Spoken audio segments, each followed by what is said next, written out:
His flight was delayed by 3 hours. Passengers waiting in the terminal were getting bored, complaining. But he knew the delay wasn't a coincidence, because when he looked at his watch, he realized this delay perfectly matched the timing the terrorist had planned. Marcus Stone sat in Gate 47 of Terminal 4 at John F. Kennedy Airport.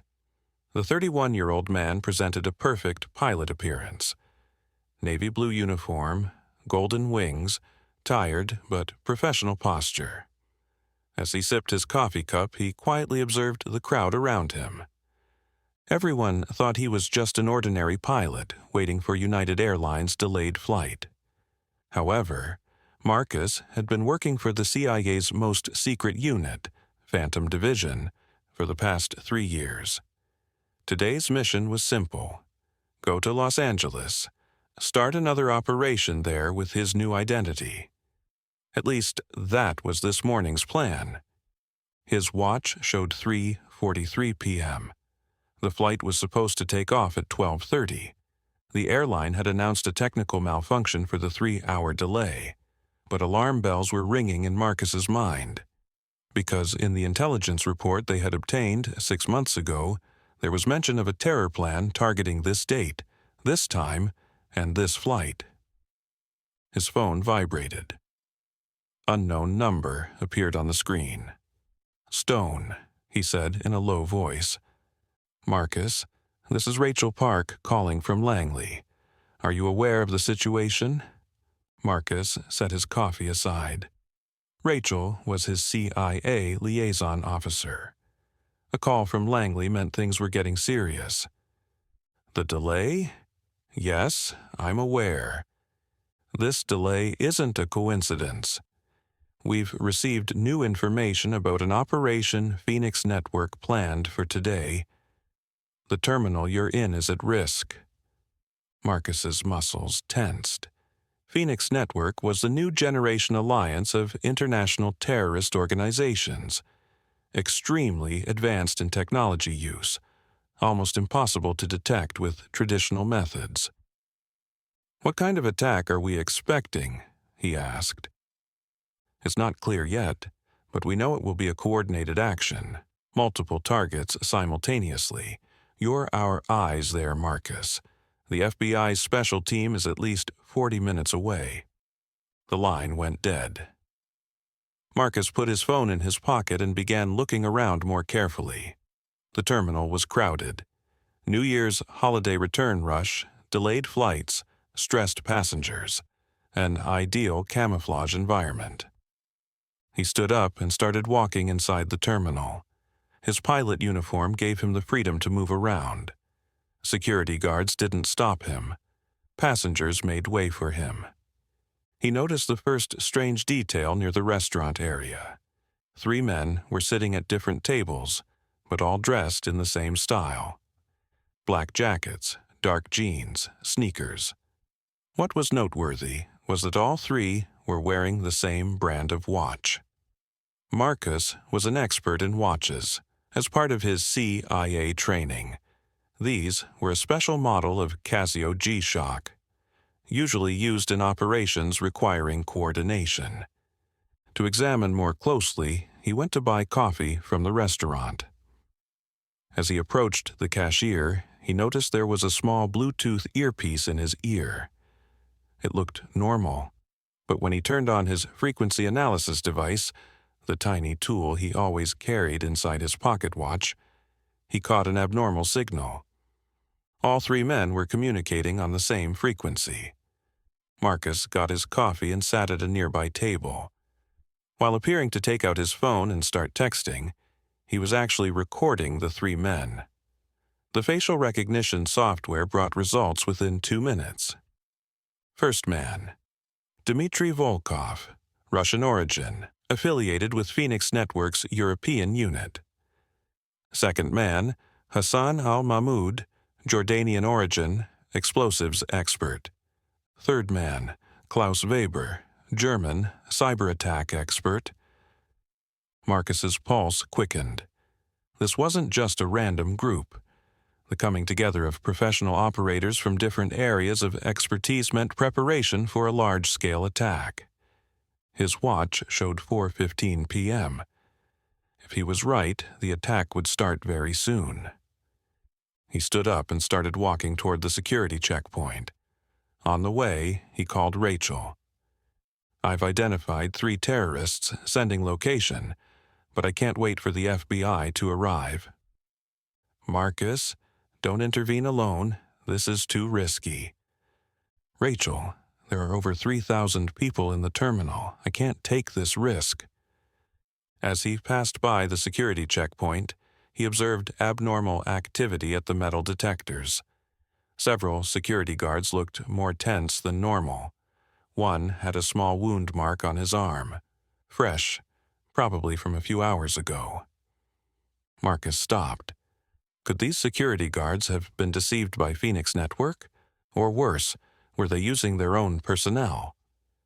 He went into the restroom and checked his appearance in the mirror. He took out the small gun hidden in the inner pocket of his pilot uniform, Glock 19 with silencer, compact and effective, one of the CIA's standard covert operation weapons. When he came out of the restroom, he saw the 3 terrorists getting up from their tables. They were walking in different directions but all heading toward the central points of the terminal. One toward the security checkpoint, one toward the main information screens, one toward the technical section where the air traffic control system was located. Marcus had to make a decision. He couldn't stop all 3 alone. He had to choose the most critical target.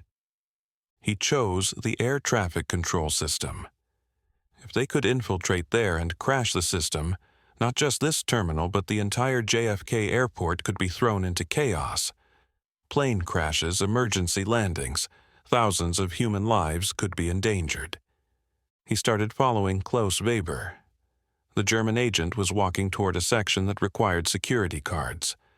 Marcus wondered how he would get through, and soon saw the answer. Weber stopped a janitor and started talking to him. A few seconds later, the janitor gave him a card and quickly walked away. There was an inside man. Phoenix Network had planned this operation months in advance. Marcus began following Weber closely. His pilot uniform helped him. It was normal for pilot personnel to be in these sections. When passing through the door, he greeted the security guard and received a response. Weber was heading toward the main control room. Marcus kept his distance but readied the gun in his pocket. The corridors were narrowing. The crowd was decreasing. This would be the ideal place to intervene. But just then, a message came to his phone. Phoenix Network changed the plan. Main target is different. Withdraw immediately. Marcus stopped. This was a message from Rachel, but how could she have received new intelligence so quickly, and at such a critical moment? When he turned his head and looked behind him, he saw 2 more people at the end of the corridor. They were also coming toward him. He had fallen into a trap. Weber suddenly turned around and looked at Marcus. There was recognition in his eyes. "CIA agent Marcus Stone, right?" he said with a German accent. "We were waiting for you." Marcus drew his gun, but Weber was faster. The electronic device in his hand was already active. He pressed a button. "Too late," he said with a smile. "System crash has begun." Suddenly, all screens in the terminal went dark. The announcement system started making crazy noises. Emergency alarms were activated. Marcus pulled the trigger. Thanks to the silencer, there was no sound. Weber fell to the ground, but the electronic device remained active. Marcus took the device and examined it.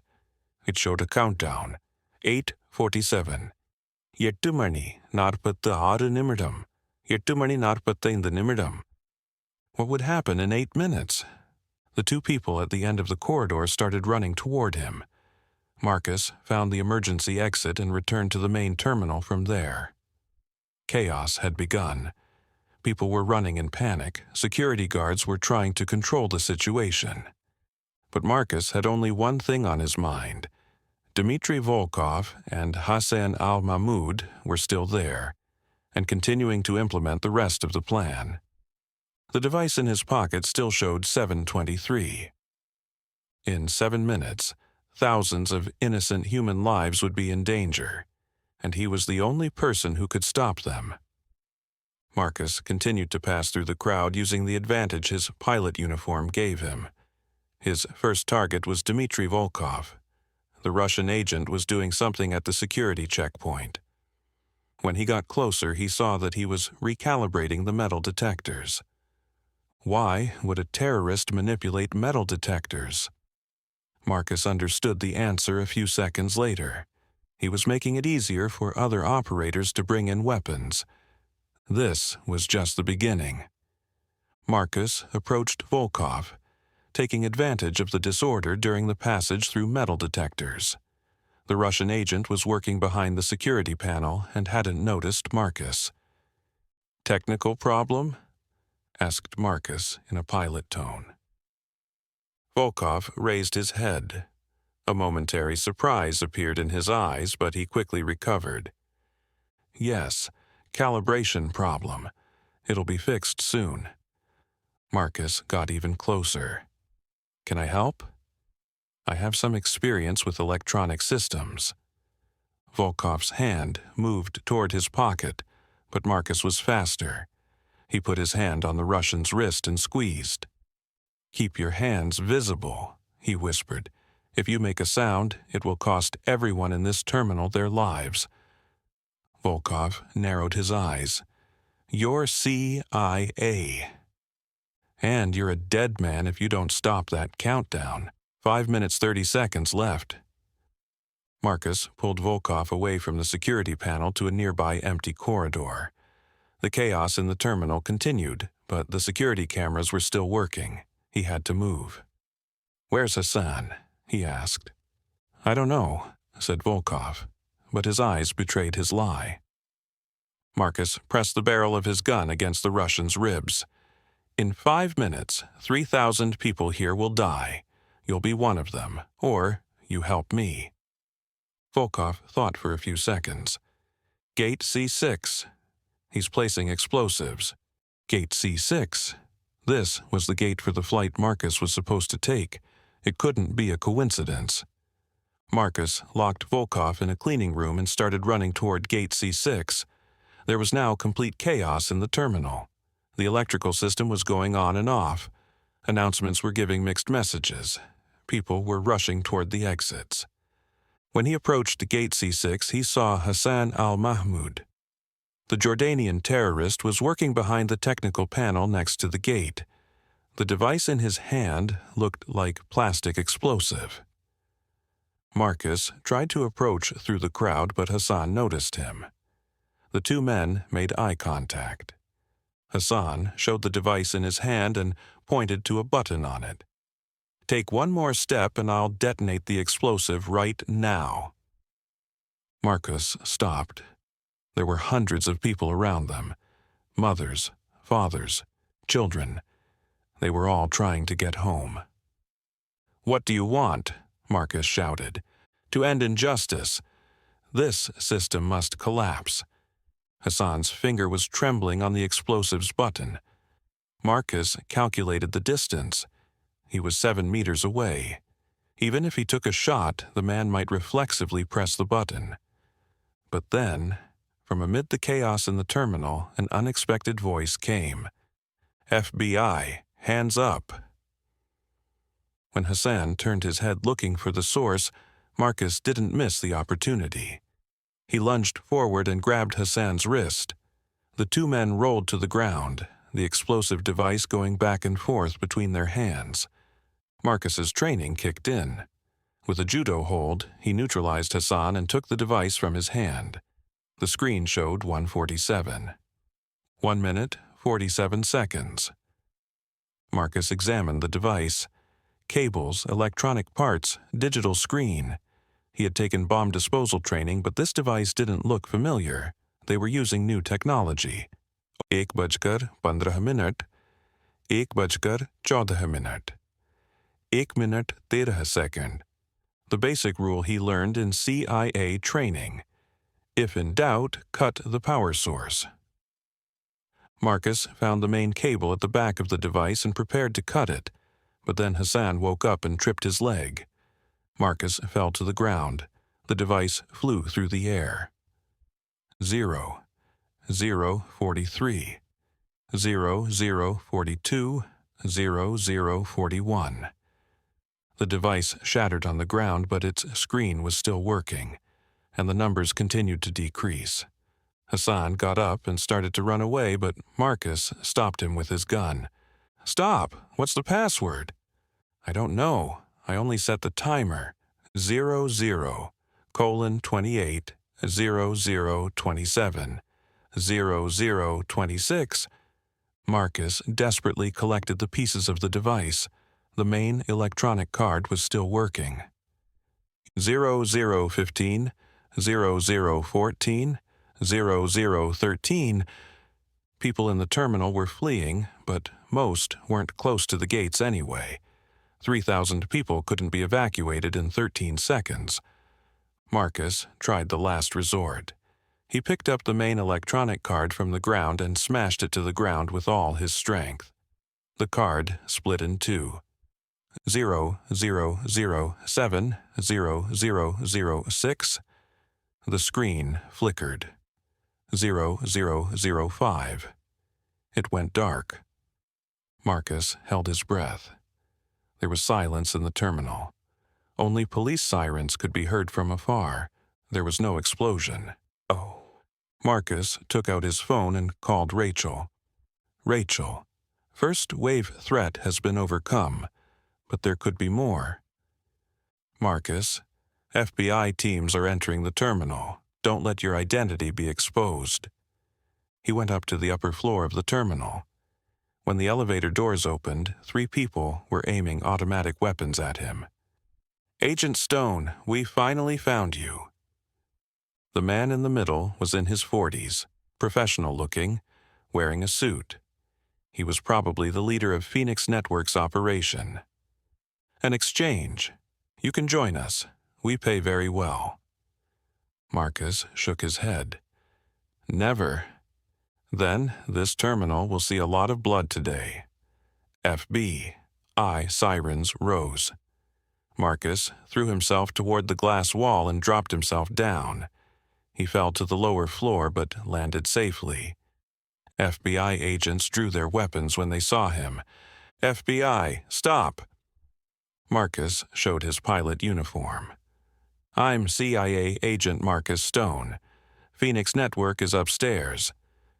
The FBI team leader coordinated, but the Phoenix operators had escaped.